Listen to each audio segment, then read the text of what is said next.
Hello, my name is Kevin Tudor, and I'm one of the three hosts of Almost Major, a film podcast dissecting many major indie studios and the films they release. Every week, myself, Charlie Nash, and Bryden Doyle discuss overlooked, forgotten, or bona fide classic indie films via studio-specific miniseries. We've previously covered numerous films from Artisan Entertainment, Lionsgate Films, and New Line Cinema. Titles including The Blair Witch Project, American Psycho, Dogville, But I'm a Cheerleader, Saw, Requiem for a Dream, and Ringmaster, you know, the Jerry Springer film. Anyways, we have a fun time every week and we hope you will join us. Subscribe to Almost Major wherever you get your podcasts. Now proudly a part of the Someone's Favorite Productions podcast network. Do you love movies? So do I. What's up, y'all? It's KB, and I love movies, inviting you to listen to The Conversation, a film podcast where passion meets perspective and opinion. From the old school to the new, I invite a guest on to discuss the movies that thrill us, challenge us, break our hearts, or even blow our minds. There's always new episodes dropping wherever you get your podcasts. So join the conversation. We don't just watch movies. We love talking about them too.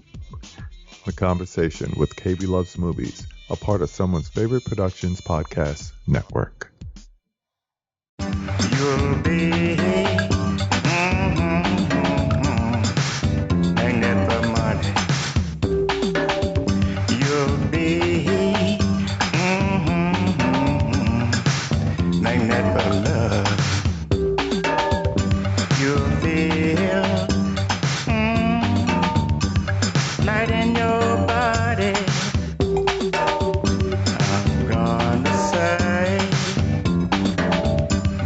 Say these words.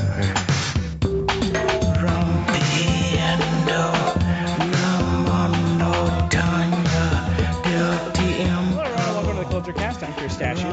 And I'm Ryan Kazmiski. And this week we're going to be talking about True Stories, the Talking Heads inspired, starring David Byrne's musical from 1986.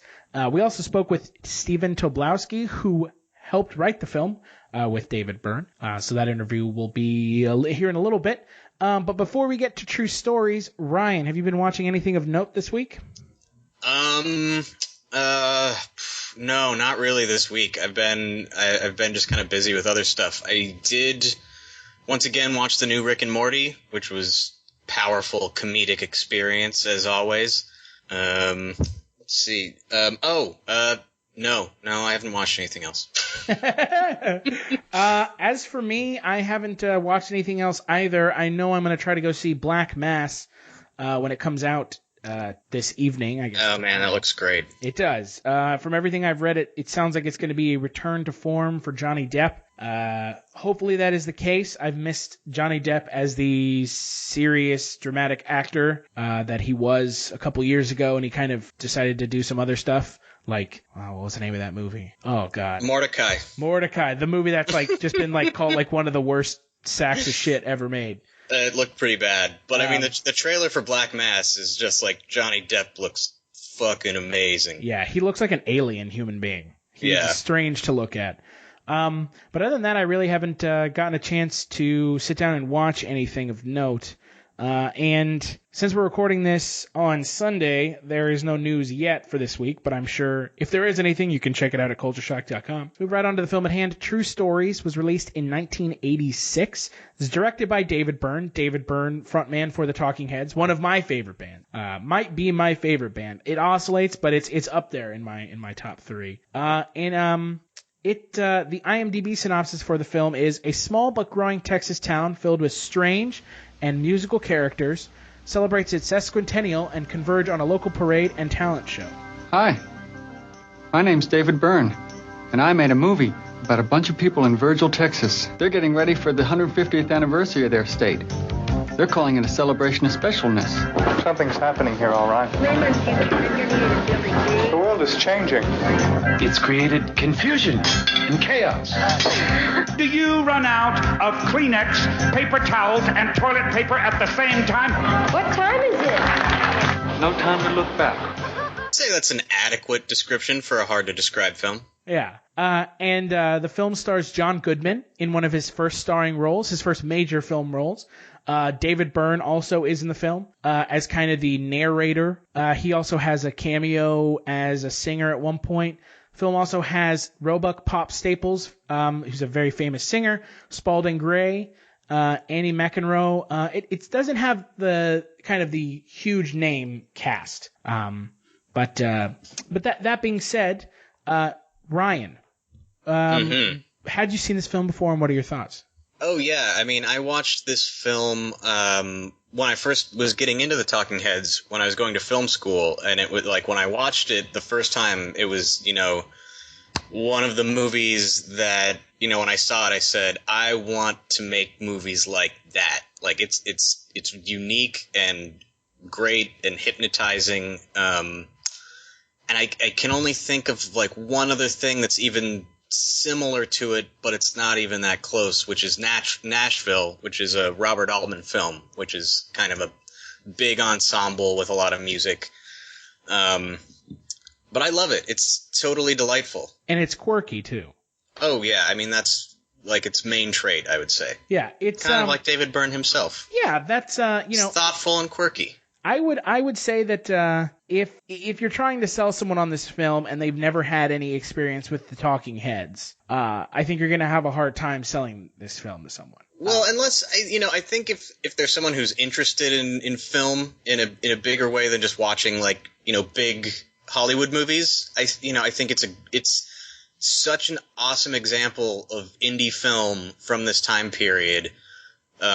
Like back when it felt like, it makes you feel like film can do whatever it wants. Right. Well, and this film, the reason that this film got made and that David Byrne was given so much creative control over it, was due to their 1984 concert film, Stop Making Sense, which is amazing.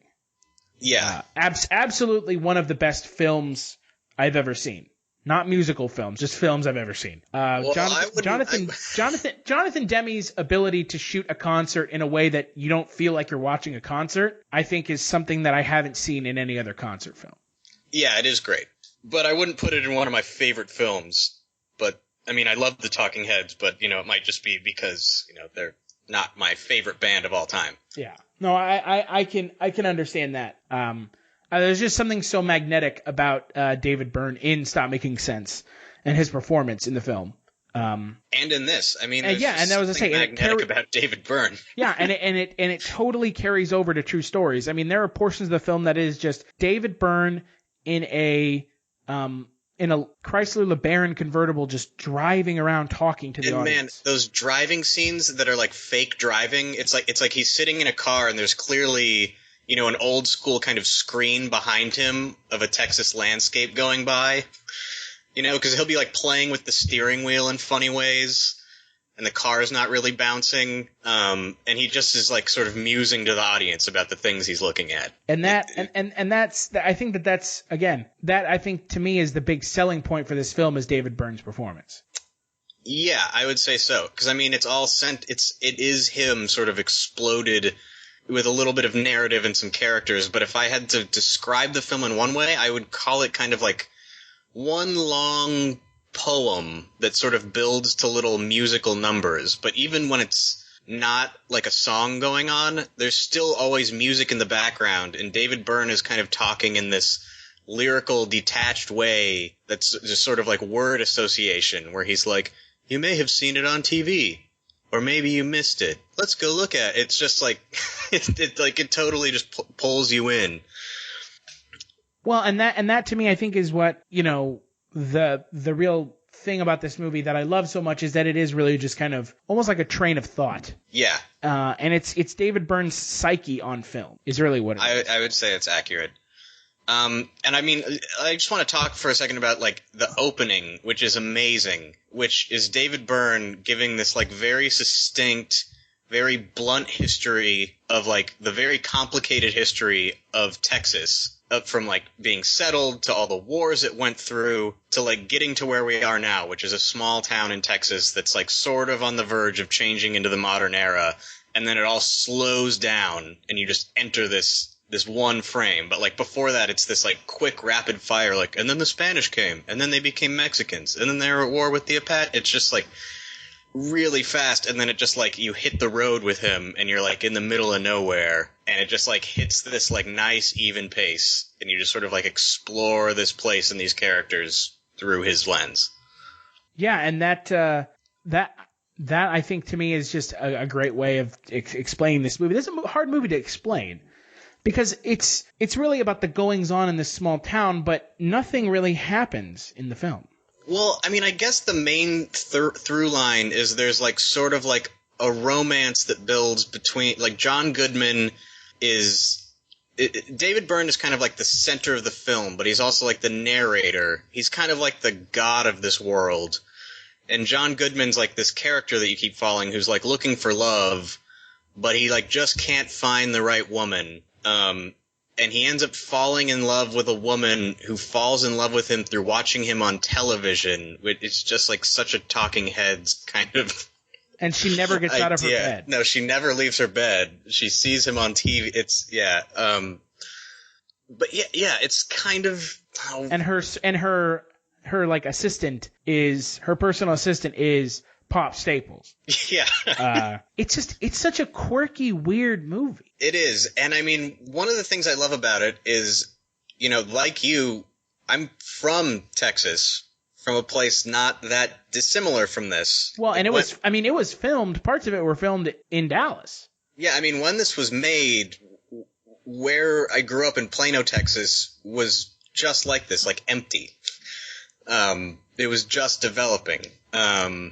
And so it's really fun to watch because it's like when I left Texas, I always would tell my friends, I'm like, oh, I'm from Texas. And they'd be like, oh, that's really boring. And I'd be like, no, you've got to come see it. It's totally weird and just like strange and charming in these ways you wouldn't expect. And this movie is almost like David Byrne, like the coolest New York musician, like dropped into my hometown, and I'm getting to sort of look at it from the point of view of an alien who's like picking up on things that I don't notice and like turning things into caricatures in a way that almost like the fiction of it is truer than truth.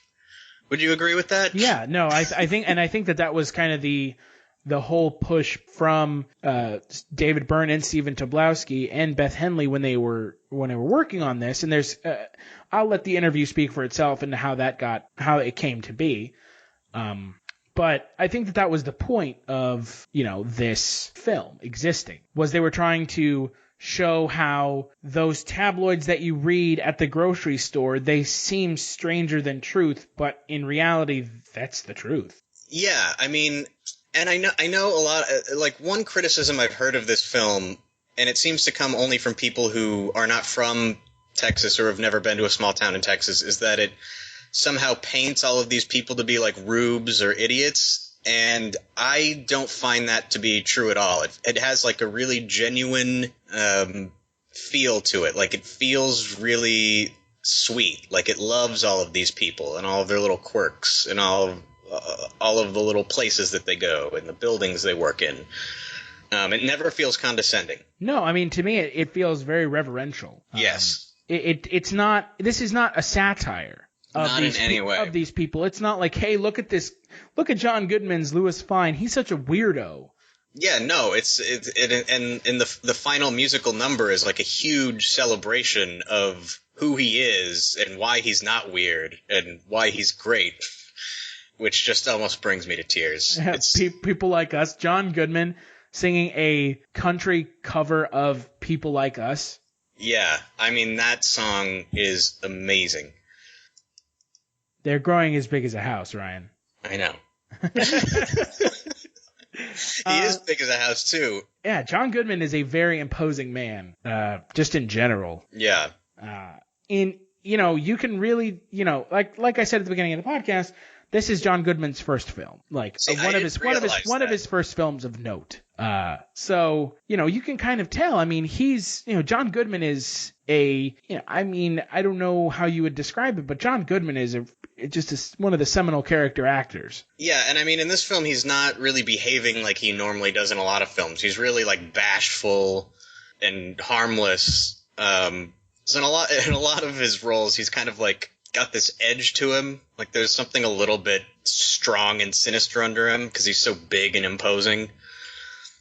But yeah, he's just like this. They even call him the dancing bear is what he calls himself because he loves to dance, but he just can't get the ladies. Yeah. Ugh, heart melting. Well, and I for me personally, I really like John Goodman, so I didn't realize he was in it going into the film. I watched it for the first when did time. you watch this? This is the first time you've watched it? Yeah. Oh my God! Right. And you're a huge Talking Heads fan, so this must have been like it was one of those things. I Valhalla. guess I will be reborn again and again. Mm-hmm. It was just one of those when I guess it just kind of slipped through the cracks. When I watched it, I totally got it. The first time I watched it, I was like, I get it. Yeah, it totally knows what it is. At no point do you feel like you're being led on some sort of aimless journey. But some people might feel that way, and I totally understand feeling that way. Yeah, I would say it's definitely not for everybody. But that being said, there are plenty of indie films that have a non-narrative structure that partway through they've totally lost your interest, and you kind of go like, why is this happening? That is a large amount of indie films. Yeah. But this one, yeah, I don't know. As it goes, it kind of lulls you into what it's about. Like, it could go forever at a certain point. Like, you're like a part of it. Right. I gotta ask you, Chris, what do you think about the clothes in this movie? You mean like their get-ups? Yes. I mean, that might be the one thing in my mind that kind of veers a little towards satire or parody. Well, yeah, they're like way exaggerated. Right. But I think for the world that David Byrne is painting in this film, I think that it really works. It really does. And I mean, I especially love all of John Goodman's clothes because he's like, oh, I just can't get a lady. And he's always wearing like the most He looks like absurd, like baby blue jacket over like an orange shirt with like Nikes that are like silver. Right. And David Byrne is always dressed like the most like gentlemanly cowboy. And that's and I love David Byrne's getup in this film. I also love at one point towards the end he makes a comment where he's like, I'm starting to like these clothes. They sure do sell a lot of them around here, but no one seems to wear them. And I was like, that's exactly Texas. There's Western wear stores everywhere, but you never fucking see anybody wearing that shit. Except for like in the really small towns. Right. Where it's like where it makes sense to. Yeah, yeah. So, I think that that's the only part of this film that kind of gets a little towards satire, but I don't think that it ever is like mean. No, I don't either. And that's what I meant by like the fiction is like. And David Byrne is the only one really who's ever kind of done up in this Southern style. Yeah, everyone else is like a weird pastiche of like 50s, like sort of like nuclear family era, like blues and pinks, and sort of modern 80s business attire. Right. Or not modern anymore, but for the time. Which I guess is kind of like one of the larger themes of the film, is because when David Byrne arrives, he says, this place is changing. We're in the middle of nowhere, but the microprocessor was invented here. And like John Goodman's character, who's like just a simple guy who wants love, like works in a clean room at like a microchip processing plant. Right. And so does everybody in the town. Like they're all these simple little townspeople, but they're building computers for the future. And so they're all kind of caught in this weird push and pull between the past and the future. But most of them don't really seem to pay attention to it, except for David Byrne. Well, and I think that's because he is the outsider of the film. Yeah. What did you think of the character of Earl Culver who never speaks to his wife directly? I guess there's a lot you could pull from that. I mean, because the big scene with him and his wife is they're at a dinner table, and the wife always relays through the daughter like what she wants the husband to know. And vice versa. And And then the husband goes on this long monologue about how the world is changing and everything is decentralizing. And so, I mean, I guess it could be construed as a metaphor about how, like, we never communicate directly anymore. And that might be the future David Byrne saw at the time. But also, it's hard for me to, like, point out any specific metaphors in this, because overall, I feel like it's more just amusing. Like, it's musing on something than, like, really trying to say something poignant. What do you think about it? No, I mean, I agree. I feel like there are parts to this film that it feels like they want to make a statement, and I don't think personally that there is any purpose in this film of, like, trying to make some sort of, like, statement about society. No, but I do think it wants you to think about things. I agree. But I don't think it wants I don't think it wants to tell you anything. But it wants you to at least think about the things he's pointing out. Does that make sense? No, it does. That to me, I think it would be the best way of looking at it. Yeah, and that's part of why it's so good, because if it were heavy-handed about, you know, if it were like David Byrne predicting the future, this would be a total slog. Yeah. It would be awful. No, I agree. I feel like the way that they do it in this film, which is, you know, it's kind of on the fringes of what they're talking about. Exactly, yeah. It's kind of all around them, but it's not the point of the movie. No, it is not at all. That's for sure. And I think that can be attributed to the writing of Tobolowsky, Henley, and Byrne, and David Byrne's direction as well. Oh man, and the direction in this movie is so great. For someone who is just a musician, I guess most people would say he's just a musician. Yeah. It's shot on, like, beautiful grainy film stock that which I love. I mean, there's not any of it left even. Like, nobody's shooting on that kind of film. And just like the landscapes of Texas and the way he shoots, like, passing by houses and the sky and built, it's shot really well and pretty uniquely, and I like how it moves seamlessly, like, in and out of music videos, like, as the musical numbers. It's kind of like, you know what I mean? It's just like got this flows. It really does. It's the way that the film flows, I think, is another just kind of testament to the writing ability of the three, and their ability to string together these what would seemingly be disparate plot ideas into a cohesive film. Yeah, because, I mean, like, you're kind of going from place to place, and, like, in the very beginning of the movie, they kind of set up this cast of, I don't know, what would you say, like, there's, like, 6 or 7 people you continually see throughout the film. Yeah. Other than John Goodman. And so, like, whenever you're in a place, you'll kind of get, like, a word or like, a little conversation between a couple of them, just kind of, like, thrown in for flavor to give you, like, a sense of place, which is, like, you know, again, that's sort of why it reminds me of Nashville, is that's kind of like an Altman thing, is just like having all these different people in one place sort of talking. And then you kind of follow them out into their own thing. Yeah, but not nearly to the extent that Altman does, where they're all, like, talking over one another and stuff. But you kind of get a little glimpse into all of their lives throughout. But also, I mean, another thing I would say about the flow is even when there's not a song, it seems like there's always music. Like, the soundtrack is really aware of itself, which makes sense since David Byrne is a musician primarily, that he would pay a lot of attention to that. Because, I mean, you know, for instance, there's a sequence where they're watching the parade go through town, and even though people are talking, I mean, there's, like, a whole band of, like, 20 accordions going by playing this, like, really pleasing melody. And as it fades out, sort of like some synth music comes in as David Byrne starts talking. So you're never really left with, like, an uncomfortable silence. Yeah, I agree. And, you know, but before we kind of get into the music of the film, and let's play the interview that I had with Stephen Tobolowsky, who, again, was one of the 3 people who wrote the film. And you can hear him talk a little bit more about what it was like to meet and work with David Byrne and his thoughts on the film.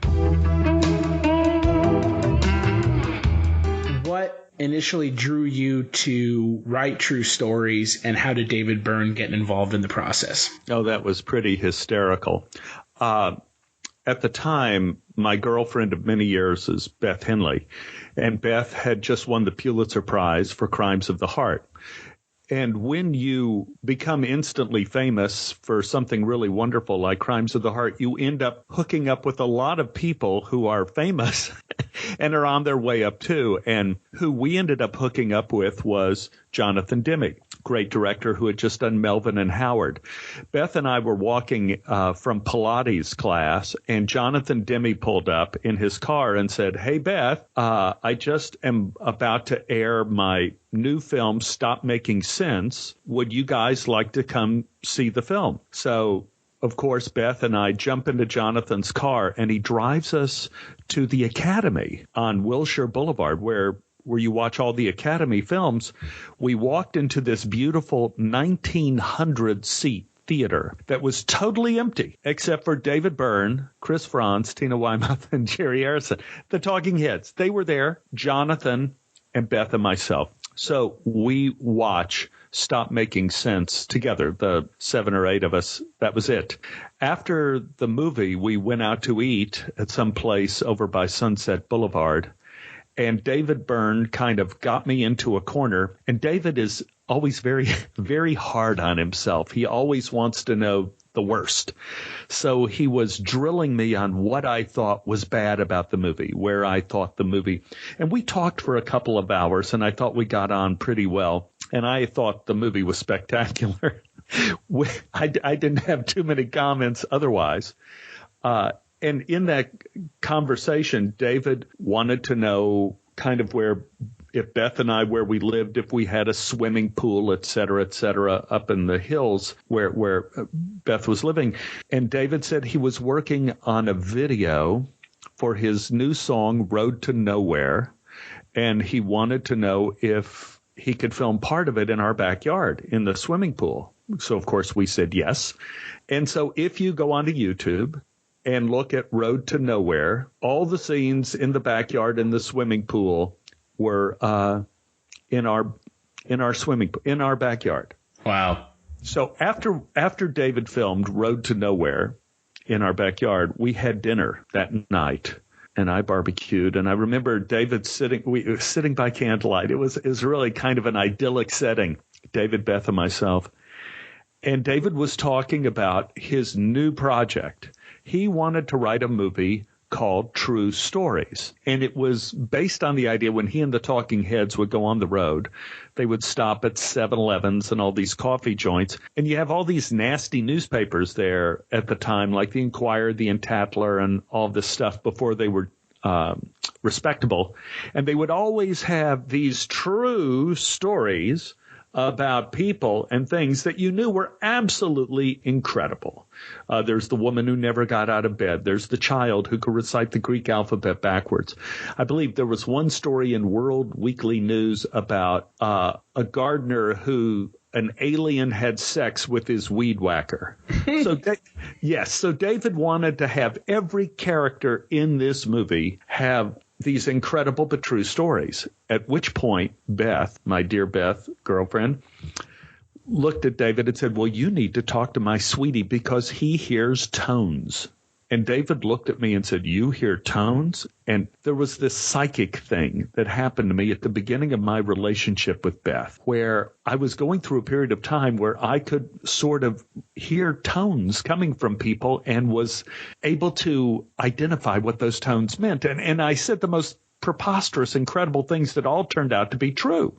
And Beth and I, at the beginning of our relationship, we would charge people 25 cents to $1 to come and meet me and have me read their tones. Well, David found this enormously hilarious and just kind of kept it in abeyance. He asked Beth if she wanted to work on the screenplay of True Stories.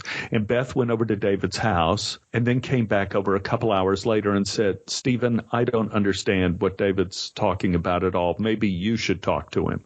So I went over to David's house. David's house in the Hollywood Hills had almost no furniture at all, almost nothing. But on his wall were about 200 pencil drawings that were exquisite.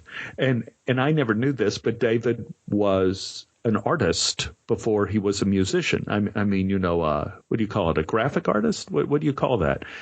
Graphic artist, probably. Yeah, these drawings were fantastic. They were like comic book drawings. There were about 200 of them taped to his wall.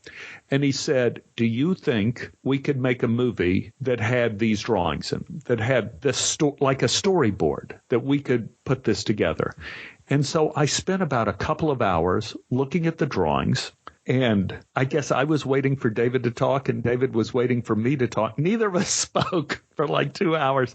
And I said, well, I'll tell you what, David, let me go home and try to put together some sort of outline. And if you like it, we could go with it. If you don't like it, it's fine. So I went home that night and wrote about a 35-page outline for what I would say is the movie of true stories. And David said he liked it, and he hired Beth and me to write the screenplay. And he wanted it delivered in 19 days. 19 days for a complete screenplay. So Beth and I were going out of our minds. We alternated scenes. We said, I mean, it was crazy.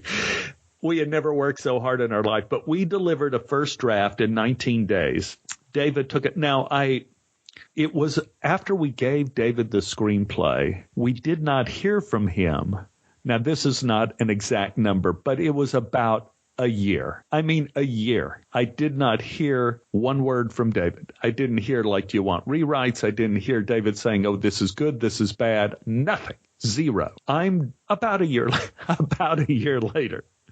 I'm driving down Woodrow Wilson Boulevard up in the Hollywood Hills.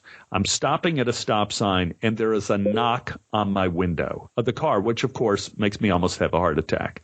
And I turn, and it's David Byrne on a bicycle, and he's gesturing for me to lower my window. So I did. He goes, hey, Stephen, I'm sorry.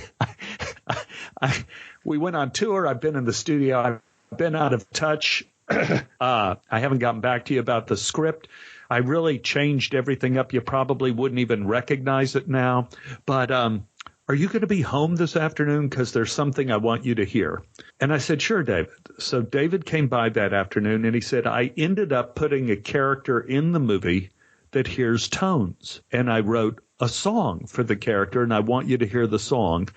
And that is when David put in his little cassette tape of the initial recording of Radiohead, which I thought was spectacular. And what was more spectacular, not from David's point of view, but from my point of view, the brilliance of his song kind of captured the beginning of my relationship with Beth like an insect in amber. And even though our relationship broke up shortly afterwards, I got the song. Right. I got the song of when Beth and I first fell in love, and we had these first crazy psychic experiences together. And, of course, neither David nor Beth nor I knew that about 12 years after that, in Oxfordshire, England, the group On Any Friday was having a band meeting wanting to change the name of their group, and one of the band members loved David Byrne, like who doesn't love David Byrne?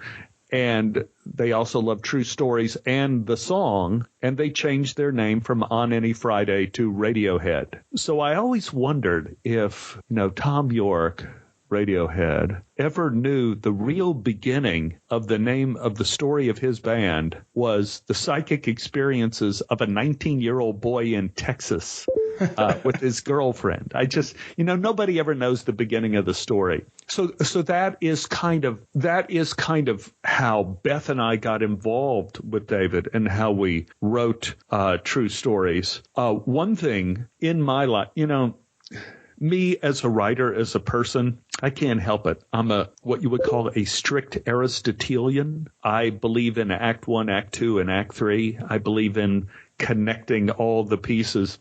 And I think one of the elements that David really changed in the movie, and I think, of course, he changed it for the better, is that he disassociated a lot of elements. He separated a lot of the connections in the movie that Beth and I had made. It was more of a structured story. And I guess one of the main things that I contributed that still exist is the framework. I felt going into the project, the best thing about it was always going to be the songs. Right. I think before we even started writing, David sat in our living room and he said, well, whatever we write, this song is going to be in the movie. And he sat in my living room with his guitar and played Wild, Wild Life. And I went like, damn, that's one of the best songs I've ever heard.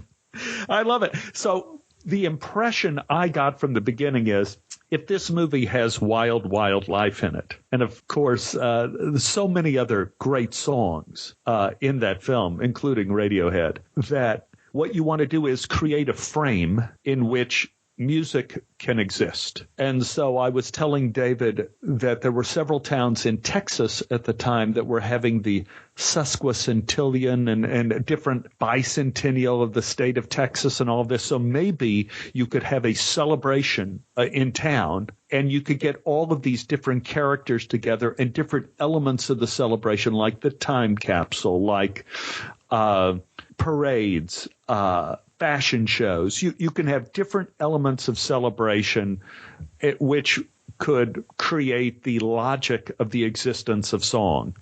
And I think certainly, I had not seen True Stories for years and years and years until last year. I saw it again on a big screen at the Art Museum in Minnesota. They were having a special screening of it.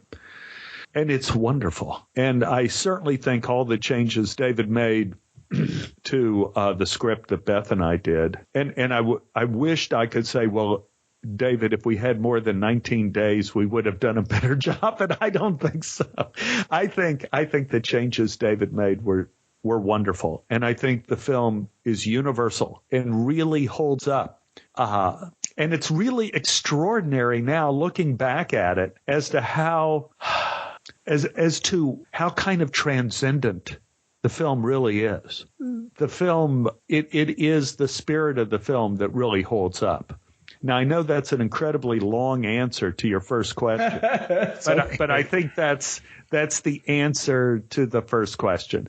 And the only other thing that was kind of amusing, before the film was released, David called me up on the phone, and at that point in time, Beth and I were no longer together, and he wanted to know if he could change the screen credit in the film and give me top billing of the screen credit, because he didn't want to make it look like it was David Byrne did this, David Byrne did David Byrne did all of this.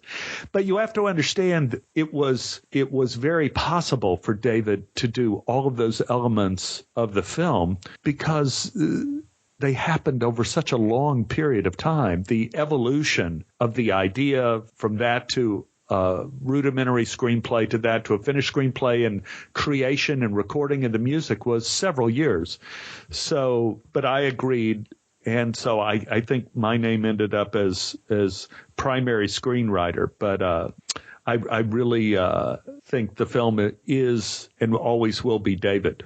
Everything was David. Well, and that's my next, kind of question is, from the script that you wrote in 19 days with Beth Henley to what ends up on screen. Yeah.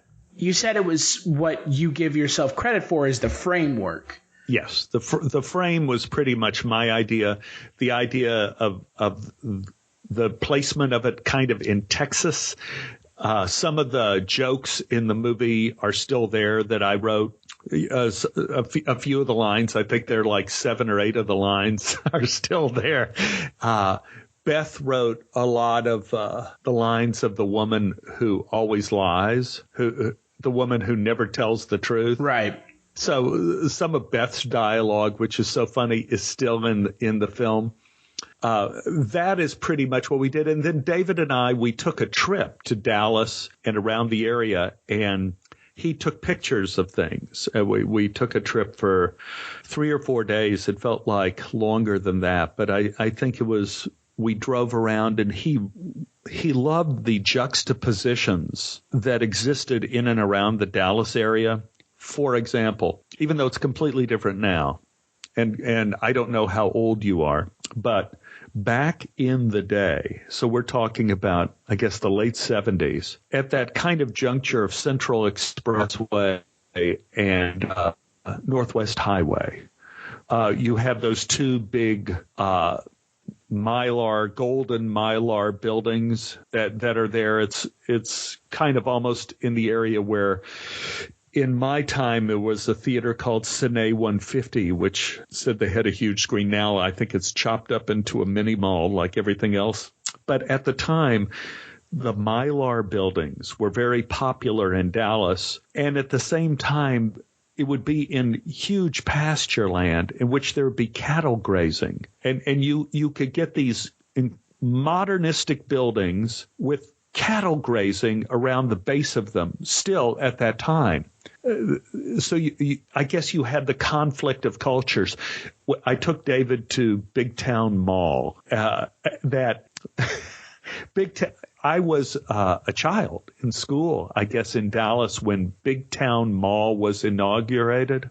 And it was a huge deal that we have this enormous mall, all of these stores under one roof. And if you've been to Big Town Mall, it ain't so big town anymore. Right. But David loved it. He loved the look of it as to how kind of modern it was in its primitiveness. And he loved the contrasts that were in Dallas. Like I say, frontier meeting the modern world. And I kind of, this last year, or the year before, I ended up doing a show in Ottawa. And I kind of got the same hit David must have gotten from Dallas, because in Ottawa, in Canada, you have all these gigantic government buildings right up against endless frontier. You have this juxtaposition of nature and culture. And I think that's what interested David, I'm thinking. Well, I can imagine, especially Dallas in the 70s, that makes sense from just a stylistic standpoint, that would be a driving force. Because in the film, there are a lot of scenes of him driving that is, he's talking about the juxtaposition of the city and the kind of country around it. And also just the image of David Byrne wearing the cowboy outfit. I mean, that alone is enough to make you laugh. And Dallas and Texas, that whole area has the whole mythology of the biggest, like Texas was the biggest state until Alaska. But we still said we're the biggest because Alaska is kind of in another place. But is it the Bedford restaurant in Garland or whatever that has the world's largest salad bar? Or the Highland Park cafeteria that has the world's most ornate buffet?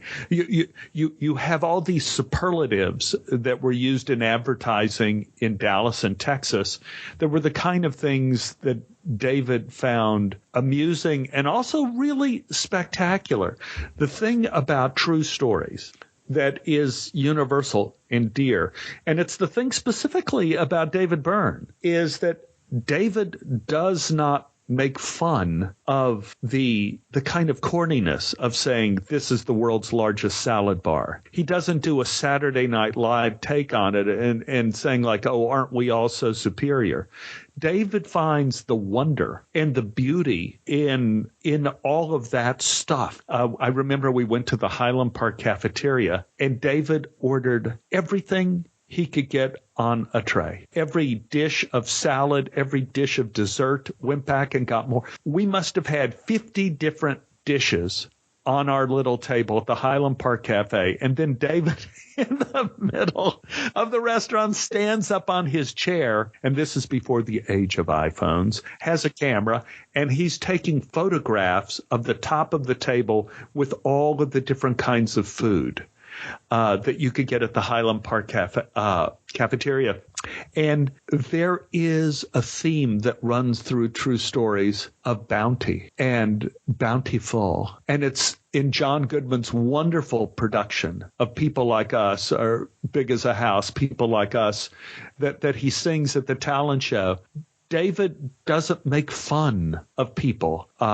He elevates the wonder of the human imagination, and that's what makes the film enduring. It's not snarky. I think that's what I want to say. There's nothing snarky about David, and there's nothing snarky about the film, and that's why it's really wonderful. And I agree, because it could have gone in that direction. It's totally part of popular culture to especially in an age where people don't really learn that much in school anymore. I mean, you could graduate and be an English major and never have read a play of Shakespeare. We have so degraded the educational process, in my opinion, these days. So what people have in defense of not knowing a lot after you get out of school is to be snarky and just saying, well, I know more than everybody else. And they don't. And David knew this before everybody knew this, that there is a wonderfulness like, hey, just take a look at the song. It's a wild, wild life. You know, hey, Mr. Businessman, whoa, I got some wild, wild life. You know, talk about the stock exchange. I got a wild, wild life, and the life is a miracle. I think I always try to remember this quote. I love it so much. C.S. Lewis, who said, and this is a paraphrase, so C.S. Lewis fans out there, don't kill me. It's that everybody thinks that we are these physical beings with a spirit. He says, but in fact, we are spiritual beings with a body. And I ain't putting words or ideas in David Byrne's head, but I always felt that's the way David saw the world, is that we are these spiritual creations with a body. Whether it's, it runs through all of the Talking Heads music. For me, I'm not saying that as a musicologist, just as a fan, it is what turns me on so much and still turns me on. Listening to songs like The Overload and songs like Life During Wartime and, of course, Burning Down the House. Everything about it speaks to the higher, the spiritual realm that surrounds man. It's almost, I don't know, have you ever heard of Kirlian photography? Mm-mm. No, see, you must be too young. This was very big in the 60s and 70s, and they had like these people that would take photographs of the human hand, and there would be auras of color extending from the hand, and they said this is proof that we have these spiritual tendrils that reach out into space. That was Kirlian photography, and I was always of the opinion that everything we do in our life is kind of Kirlian photography, that we think we're affecting something on the physical plane, but everything we do is actually affecting something on the spiritual plane. It is creating a metaphysical reality more than a physical reality. Right. Well, and that's, another one of my questions to you is when you were writing the script, and obviously you already were working with David, did you incorporate some of the themes of what the Talking Heads talk about and kind of what they've kind of been involved with music-wise? Did you integrate some of that into the script right from the get-go? Yeah, I think, and I think you can't help it. Beth and I listened to Talking Heads day and night. And you have to realize there wasn't a long period of time between when we met David Byrne and when we delivered the script. Of course. I mean, it was a very short period of time, probably no more than, in my head, it feels like a couple of months.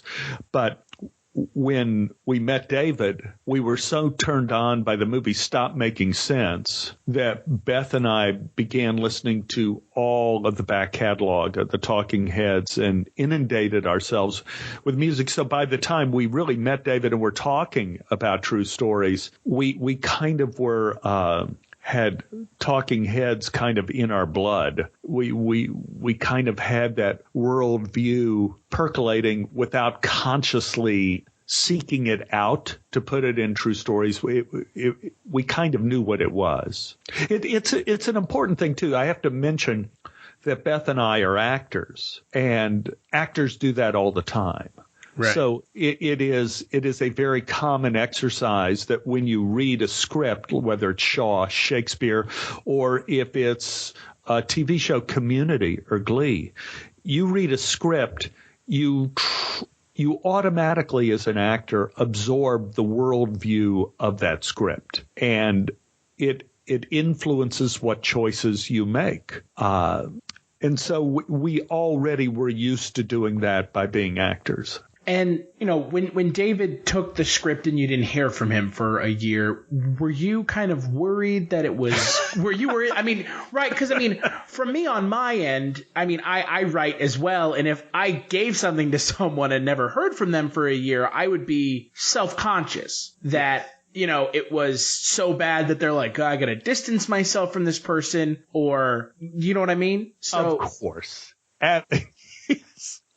We thought all of those things, and we were both embarrassed and we were shocked, and we felt like, well, if David really liked the script, we felt like he probably would have read it and just says, this is great, guys.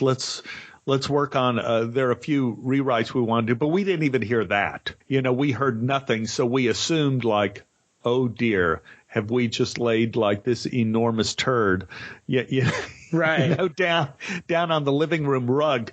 We were embarrassed. We were self-conscious. We were insecure. But in the long run, all of those feelings were both true but not true. The script wasn't exactly what David wanted, which is probably an understatement. But it worked for David. It worked for him to take it to the level he wanted it to be at, and he rewrote it the way he wanted, keeping the elements he wanted. Sometimes you have to do something to realize that isn't what you want to do. Right. And so, yes, we felt that way. But in the long run, I come away with it not thinking like the dominant element of my memory is not working on the script and what the script was.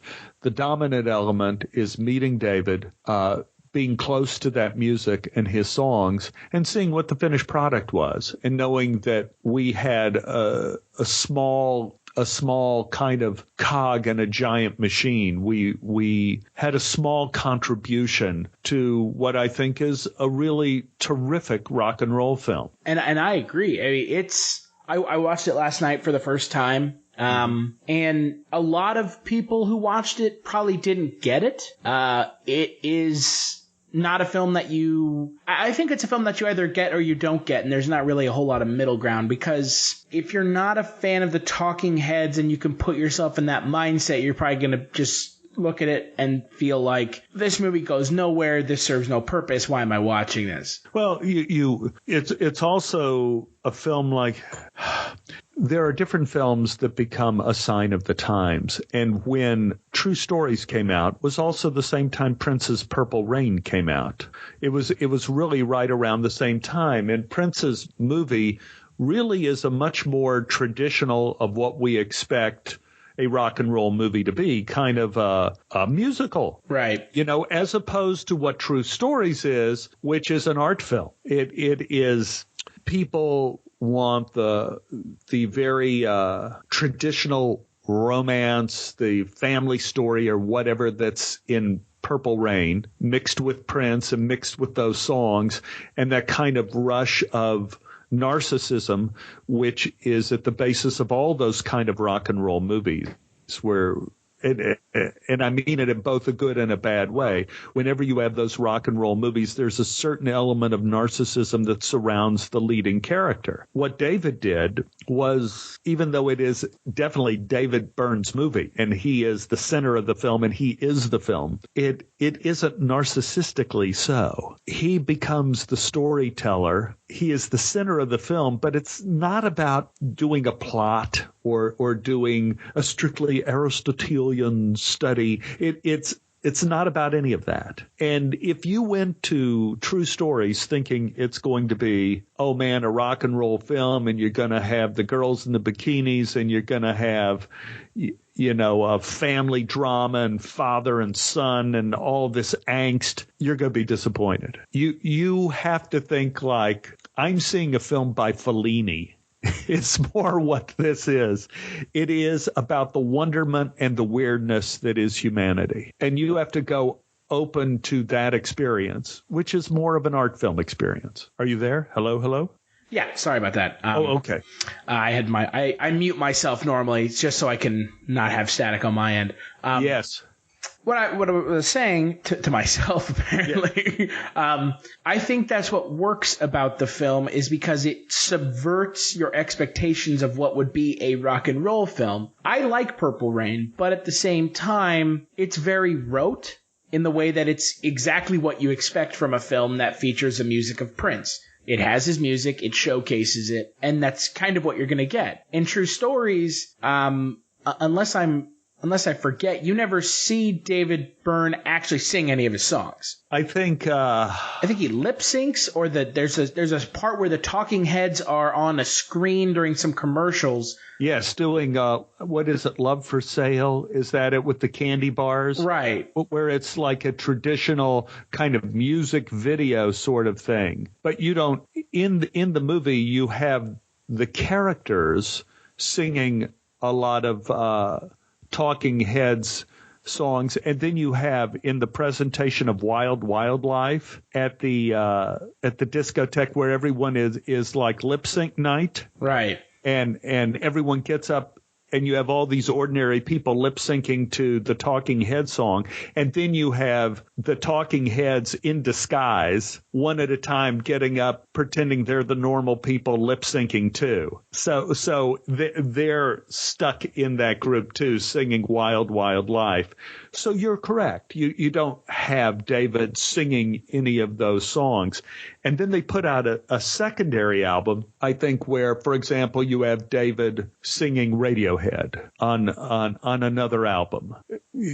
But in the movie, who was it? Trini? Who was it who sang Radiohead? It was Tito LaRiva. Yes, Tito and the Tarantula. Yes. Yeah. Yeah, so good. Oh, so good. Was he good? Yeah. I recognized him immediately because I'm a huge fan of From Dusk Till Dawn. Mm-hmm. And I was like, man, that's Tito and that's Tito from Tito and the Tarantula. But yeah, I that's what I think is one of the things that's most successful about the film is that it really isn't at all what you're expecting, but it should be what you're expecting if you know David Byrne and you know kind of what his style is. And you have to realize when Purple Rain and True Stories kind of come out at the same time, it begs comparison. Right. Okay, here are two rock and roll movies. And one of the movies is, Purple Rain is a big box office smash. And True Stories was kind of not a big box office smash when it came out. I don't know how well it did, but it wasn't like Purple Rain. And there's no way that you can't compare and saying like, oh, well, this is one rock and roll movie that was a huge hit, and here's another rock and roll movie that wasn't a real huge hit. But at the same time, I think True Stories is the superior work, and only because maybe its ambitions were greater, its reach was greater and more difficult. Right. I'm not sure. It's, to me, it like you say, it isn't like Purple Rain, like everything I expected, and damn, Prince is good, and those songs are so fine. And yes, that's just what I expected it to be. In a way, Purple Rain panders to its audience, and True Stories does not. Well, and any time a film does what True Stories did, which is challenge its audience to subvert what they expect from a rock and roll film, I think that is to be lauded and applauded more than just a rote film. And, I think that is why the film is so successful and has this kind of cult following, is because it was kind of ahead of its time, because it's very similar in a way to, and I hate drawing this comparison, but watching it, if I were to try to sell the film to someone without mentioning David Byrne outright, I would say it's almost Wes Anderson-esque. That's a good comparison. And the Wes Anderson that I dig, and not the Wes Anderson that I don't understand. Right. The one that I love so much. The Grand Budapest Hotel Wes Anderson that I just love so much. Yeah. That's a great comparison. Because it focuses on these kind of quirky characters, just kind of doing quirky things, not kind of inhabiting this kind of strange world. Yes. Yeah. Yes. And I think that's what's so great about True Stories is it was ahead of its time. It's a film that I think if people now watched it more than just it being a cult film, whatever that whatever that moniker is worth anymore. I think if it was more readily available for people now, it'd be a huge hit. Yes. Yeah. I'm kind of curious, though, your thoughts on the final product of the film when you saw it. And when you were writing, did you have anyone in particular in mind for any of the roles? First of all, no, we didn't have anyone in mind particularly for any of the roles. Was the narrator in your original 19-day version of the script? That being David's character? Mm-hmm. Yeah, that was fundamental in the script. It was David, but I think it became, much more the world through his vision. And in our, as I'm recalling, in our version of the script, he was involved more in a plot. He was more involved, and not just a narrator, not just someone who is viewing this world, but someone who is more involved in the actual story. But I guess, all I can do is answer your question with a series of impressions. Loved the movie when it came out. Was just thrilled. I thought it was terrific. Beth and I celebrated the 7 or 8 lines of ours that survived in the final series. Loved the music. Loved John Goodman and his performance. Loved the actors. Now, when I met with David at the beginning, David said, "Do you know John Goodman? We want him to play the lead." So David had already settled on John Goodman. We were very happy with all of the casting. It was just a lot of terrific, wonderful people, not necessarily big box office people that you knew, but they were all wonderful actors. Spalding Gray and just so many quirky, interesting people in the movie. So we were very happy with the casting. And of many films that I've been involved with over the years as an actor or whatever, True Stories surprised me as to how well it held up when I saw it last year again. I thought it was better than ever. It was better than my original recollection of the film. And my original recollection was I was just thrilled. Right. I just loved it. But now I went like, damn, this is kind of profound, and I love what David did. And so that was... I remember David asked me to play one of the parts in the movie, to play the computer guy in the film. That was his name, Computer Guy. And I was busy working on another movie at the time, so I couldn't do it. And that was a regret I had, that I wasn't in it, but I was busy.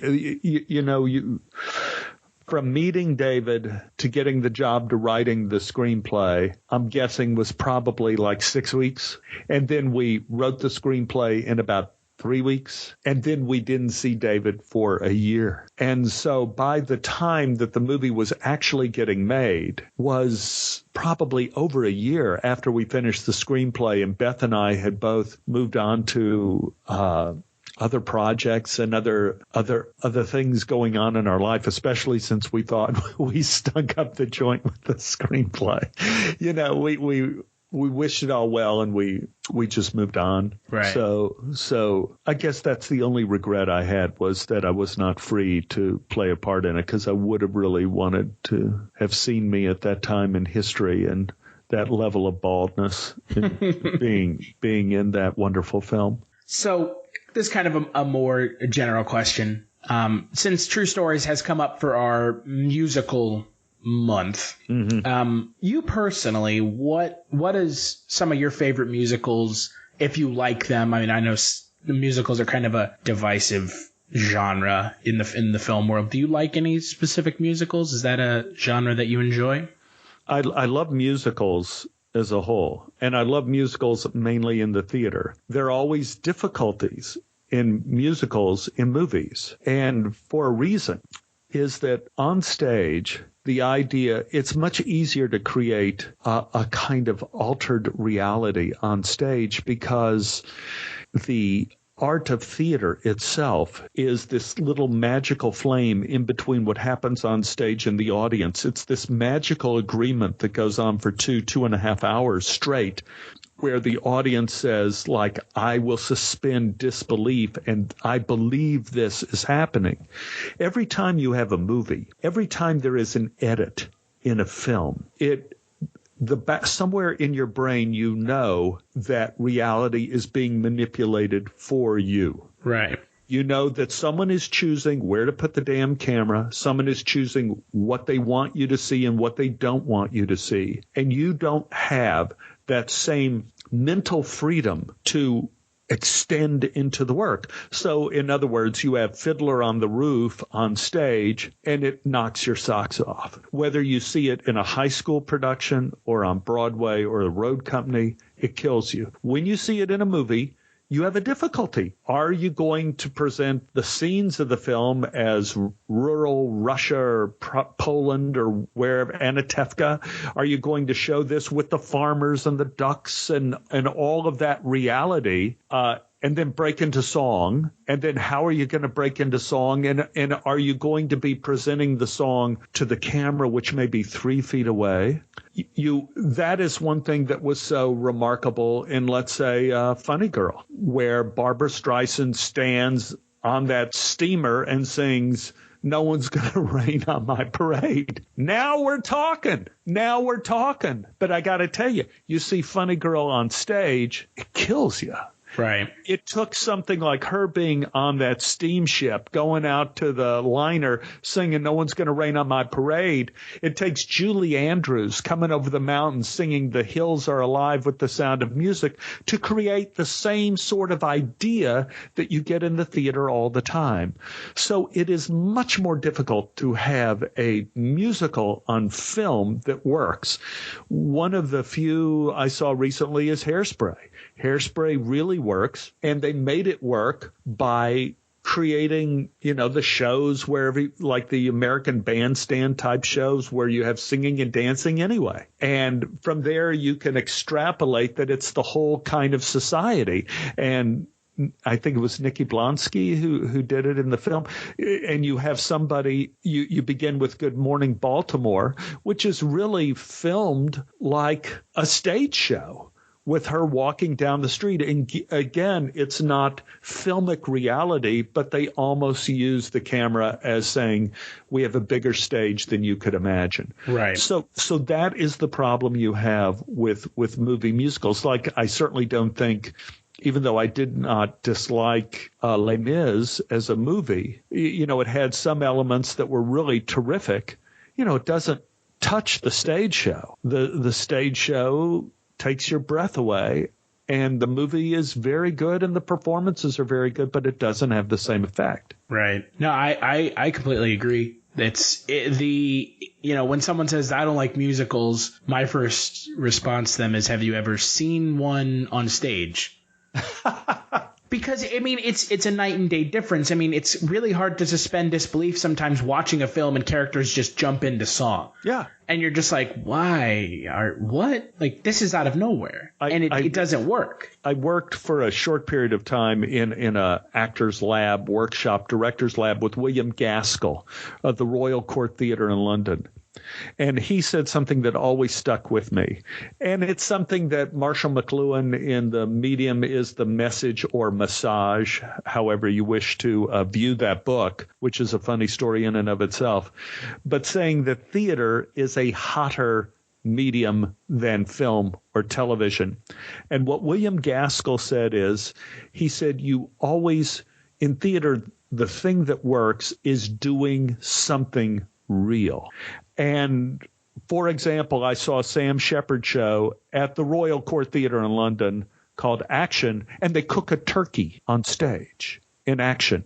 And so they put the turkey in the oven, and the oven is on, and the audience can smell the turkey cooking while the show is going on. And it's mind-blowing because it is real.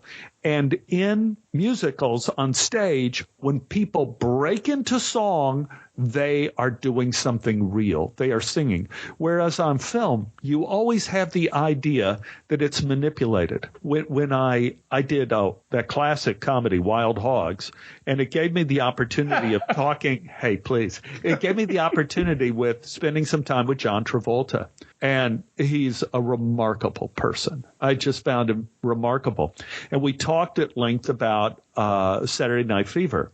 And John worked on that dance, the disco dance. he did in Saturday Night Fever for, I know he wrote about it, he talked about it, but I really think it was for months. He worked to perfect that dance for months.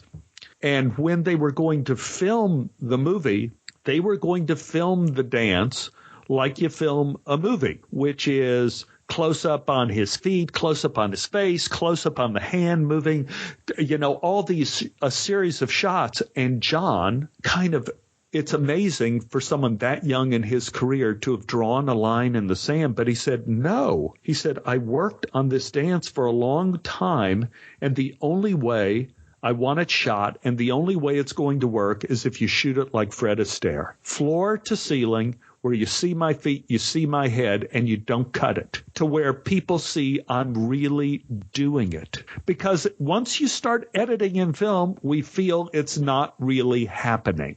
And I do believe, certainly, that John was right in that decision, and I think that's what made him a star, is that people saw, oh, my God, he's really doing this. And that is it's the heat of the medium of theater that makes it happen. And that's why it's very difficult to see something real in movies. Yeah, I agree. I mean, it's just...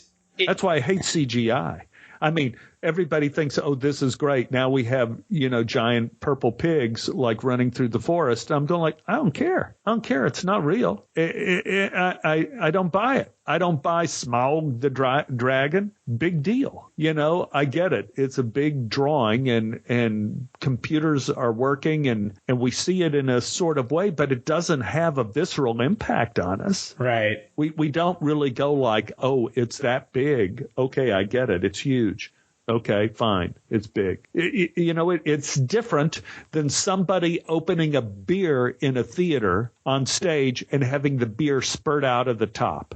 Right. Then the audience goes, oh, wow, because it's real. That's why theater is magic. That's why theater will never go away. All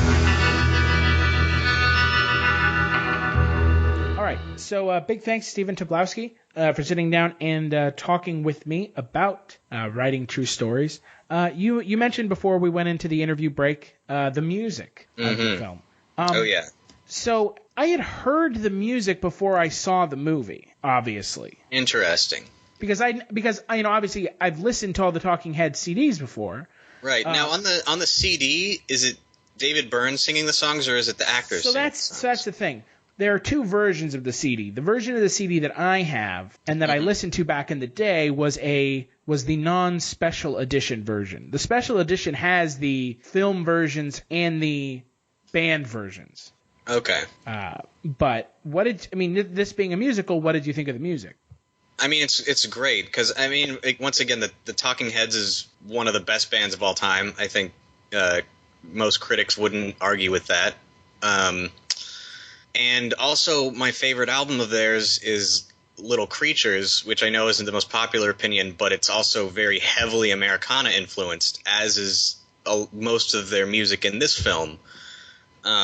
So it fits in really well with the scenery while still sounding Talking Headsy. Like, it sounds unique, but it doesn't sound like it's at odds with the story it's trying to tell. And I love the way that it always flows from what you're watching in a unique way. Like, for instance, when they go to the mall and John Goodman's like, well, I thought I'd go check out the fashion show they're having at the mall, maybe get some fashion tips, and you get there, and then this, like, psychedelic nonsense fashion show starts happening while... people dressed up in, like, bushes. Like it's just, like, people wearing, like, sod for like, clothing and, dressed as walls and stuff, like, coming out in this mall and everyone, like, clapping and cheering. To just, like, a totally great song. And it just sweeps you away. And I would say there's not a bad track on the album. And not only that, I'm not a huge fan of Wild Wild Life. I like that a lot. It's not that I don't like it. I'm just, if we're talking about songs off the CD and songs off the film, which would be the same thing, that one I think is the most mainstream of them, the most approachable, if that makes sense. Yeah, I guess. Yeah, that's not the reason I don't like it, but that's when the Talking Heads were doing stuff that wasn't Talking Headsy. it was kind of the stuff I wasn't a huge fan of. See, I almost prefer that. The sometimes. More mainstream Talking Heads? Well, the kind of like I said, more Americana influence. Like instead of like being heavy on the funk and like experimental rhythms, they'll kind of like get into like a chorus that's just like really kind of nod your head. Right. And I mean, once again, like, yeah, you're right, it is more mainstreamy, but I just can't hold it against it for that, because I mean, David Byrne's lyrics are always great. No, they are. I will give you that. You know, I also like when the Talking Heads are influenced by world music, which much less apparent on this album, but there are a couple places where it comes out. Right. Specifically, my favorite song from the film, which is Papa Legba, which I'm assuming you would guess that that's my favorite. I would, because you've texted me lyrics from that song on multiple occasions. Because it's just a great song. It is really good. And it might be an unpopular opinion, but I actually prefer the Pop Staples version to David Byrne. No, I do too, actually. There's a few songs on this album that I prefer the film version to the band version. Is it Radiohead as well? Well, I don't know, because that one is like, they're both great. They're both also very drastically different. But they're very different, you know. And the Radiohead version in this film is, for those who haven't seen it, is like a mariachi version of a Talking Heads song, and it's like delightful. It's played by Tito Larriva, who, for those of you that are fans of Robert Rodriguez fans, he played the bar song in From Dusk Till Dawn that they play right before they turn into vampires. And he's the lead. He is Tito of Tito and the Tarantula, which is just a great, awesome band if you've never listened to them. And I mean, as long as we're saying it, my favorite song in this film is "People Like Us," which I feel like is a 1-2 punch, because Papa Legba like builds right into "People Like Us" in like a grand finale of the film. Right. And I love hearing John Goodman sing the country version of "People Like Us." I'm going to bum you out, though. On the special re-released bonus version, that song's not on there. Why? There are the Papa Legba and Radiohead film versions are on there, but the People Like Us film version is not on there. Why would they do that? I don't know. Don't ask me. I didn't do it. Okay. But that bums me out, too, because I would rather listen to John Goodman. Yeah, I mean, it's you know. I mean, because I love the film so much now, I can't really hear anyone else singing it.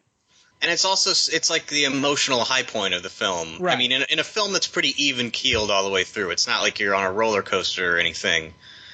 More like you're on a magic carpet, or riding in a red Mustang convertible. Yeah, right. Riding in David Byrne's Chrysler LeBaron down the highways and byways of good old 1980s Dallas, Texas. Mm-hmm. Yeah, I mean, I love the music in this movie. Again, a little biased, but I think that. Yeah. I think that the music in this film works and synchronizes well with what is going on in the film. Well, and it's also really great to hear Talking Heads songs done in other styles and see that they hold up. Right. You know, it's because like so many Talking Heads albums you can be like steeped in style that you wouldn't realize like how good they are as just songs. Like, if you just took a guitar and played it, it would still be great. Yeah, no, I agree. And there are very few artists that their songs are able to be translated from one genre to another without there being some sort of massive overhauling of that style. Do you have a second favorite song from the film? It would probably have to be... It's a tie between People Like Us and Radiohead. I would say Dream Operator. I really love that song in this film. And that one is... When is that one played? That's during the fashion show. Okay. Yeah. I don't think that they're... I mean, you know, as much as I'm not a huge fan of Wild Wild Life, there's not a bad song in this film. Oh, no. Which is hard to say for a musical film. Because normally with a musical film, there's at least one song that's just kind of not a dud, but... You're like, oh, okay, it's this song. Maybe I can fast forward. And to be fair, this is a little different because I mean, in most musicals, the music is like really in your face and telling a story. This is more like you hit an interlude and it a kind of like a pop song plays. You know, it's not like someone going like, "Oh bother, I hate my job, I wish I had more money." Well, like, I mean, if we're going to contrast it with a film that we talked about earlier in the week, Stage Fright. In Stage Fright, a lot of the songs are furthering along the exposition of the story. Right, which is the typical style. Yeah. So this film is I'd call it an experimental musical. Yeah. And there have been some films like it recently. Jersey Boys, I would say, is close. Jersey Boys, the music doesn't really further the story. It's just a musical performance within the film. This film is done way better than that. I would say that a lot of people who watch this film that aren't prepared for what it is are going to walk out and be like, this is really stupid. Well, I would say there's a lot of stupid people out there who don't appreciate film for what it is. Because what I love about this film is, like, what is film? It's like it's audio and moving pictures put together. We've just come to accept this notion of, like, oh, it tells us a story in 3 acts, usually the hero's journey. This is like going back to like more like what films would often be. Well, that's, again, like I said, I love this era of independent film, just like in the 70s and then in the 90s as it died out and we got into an era of independent film where at Sundance you've got things like Little Miss Sunshine, which are basically like lower budget Hollywood movies trying to get picked up by Hollywood distributors. This is like sort of saying like, no, let's just do something else that film can do. But some people might just not have the taste for it. Just like some people might not have the taste for escargot or the finer things in life. Right. Well, hello? Well, and that for me I think is what you can walk away from this film with is, and I guess just film in general, you know, we as movie critics, I try not to be hard on films unless it's just egregiously stupid. And there are films like that. I mean, let's be honest here. There are films out there that are that they feel like they're an insult to your intelligence. Yeah, or that they're just wasting your time. Right, and I won't name names because I don't think it's necessary, but this film seems like it has a message that it's trying to say. Yeah. And I wish that more people had seen this film, but at the same time, I'm okay with this not being some sort of mainstream success. I mean, it makes sense that it wasn't, but I mean, it was also extremely well regarded at the time. Well, yeah, as it should have been. I mean, I'm sure critics loved it. But also, I don't see how it could have had a broad appeal, because it's not... And I don't think David Byrne was making a film for broad appeal. No, he wasn't. Did exactly what it was supposed to do. Which is tell a quirky story about what America looks like when David Byrne is looking at it. Exactly. It's like having a little alien drop down on Earth and then report back and go like, hey, they have buildings. They're functional. They're square. And, you know, again, I absolutely love David Byrne. I think he's just he's probably the quirkiest, just coolest guy. I feel like, you know, me personally, again, being probably very biased. He's great. Being very biased. I mean, I don't think you have to be biased to say that David Byrne is an inspiration. Yeah. And he even went as far as to parody himself on an episode of The Simpsons, and voice his character, which, you know, it's just, if someone can poke fun at themselves, that means that they're probably not the most serious. No, I'm sure he's aware of himself. And I mean, the legacy is undeniable. There's so many good albums, so much good art. This film, he's a smart dude. And I think that shows in a film like True Stories. It really is just his psyche developed into a film. And the plot is kind of secondary, and the characters are kind of secondary, but it's kind of the journey that you go on with David Byrne and his character and the characters that you meet along the way. Yes. So skip it, watch it, skip it. So Ryan, skip it or watch it, and best performance. Watch it. And I mean, I would say best performance. I mean, it's hard because they're all so little. So, I mean, it'd be easy to just pick John Goodman, but I don't want to do that. But I don't know who else to pick. So I'm going to say John Goodman, because it was, you know, you were saying it was like his first big film role, and I'm glad the world has him. I agree with that. Especially considering how he ended up playing Fred Flintstone. Oh, yeah, in that classic. That movie's actually not terrible. Are you sure about that? Whatever. We don't need to get into it. I watched it as a kid, so maybe I'm coming at it from a nostalgic point of view. I used to watch that movie a lot as a kid.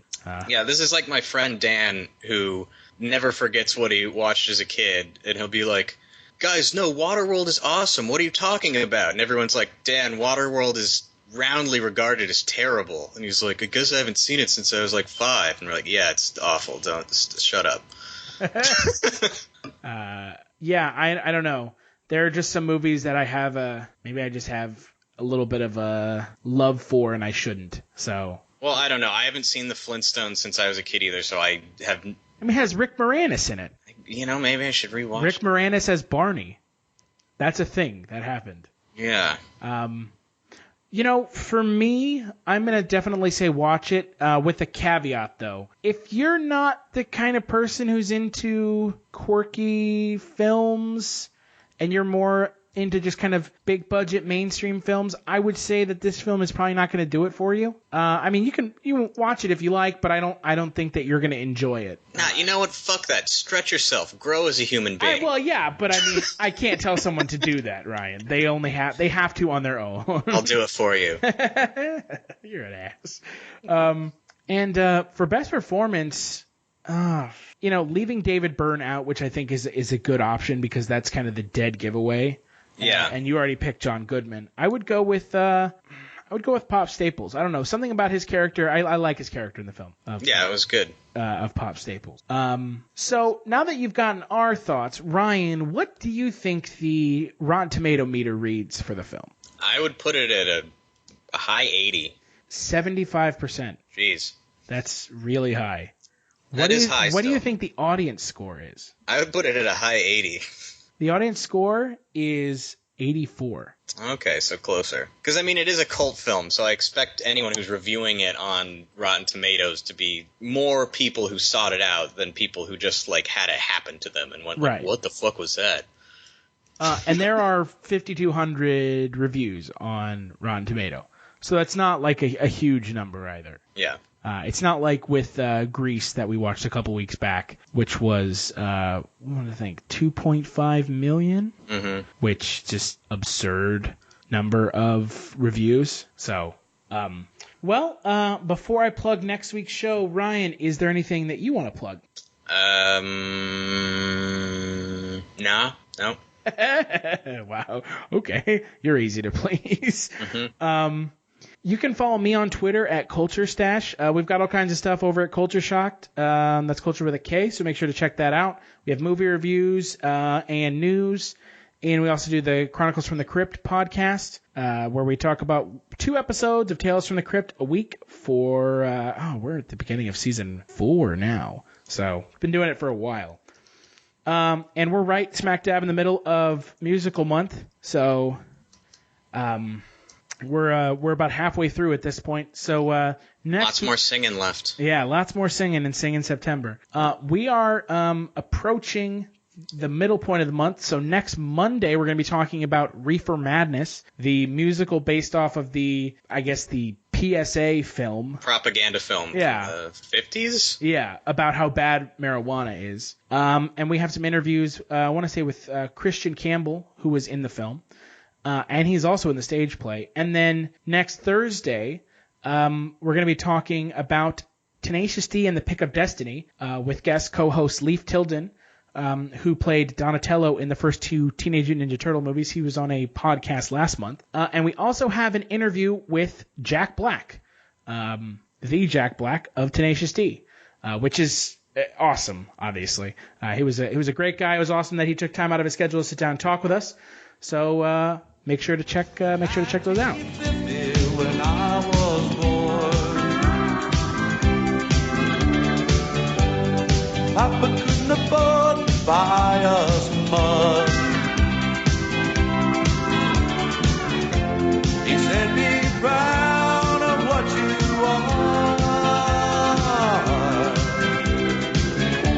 There's something special about people